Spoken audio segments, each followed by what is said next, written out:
नागपुरात गेल्यावर हिणीन नाही हे तर होऊ शकत नाही है ना. अख्ख्या नागपुरात हा स्मार्ट बॉय भेटला आणि त्यात कडकडत्या उन्हात आम्ही खाल्ली कुल्फी. आता नागपुरात गेल्यावर बर्डी जाणार नाही असं होऊ शकत नाही, पण बर्डी तर काही आपल्या नशिबात नाही. आमचं पुरीचं कसं आहे, आम्हाला शॉपिंग करायसाठी फक्त मार्केट पाहिजे. मग काय हिंटा हिंटा दिसली भाऊ मेट्रोत बसायचं एकच कारण होतं भाऊ, कारण ऊनच लय होती बाहेर.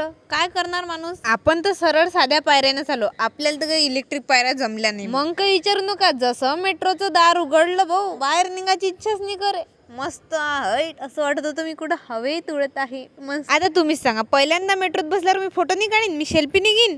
मग तो विषयच गेला भाऊ. अन माय एल पाडणं हे तर महत्वाचं आहे जरासं.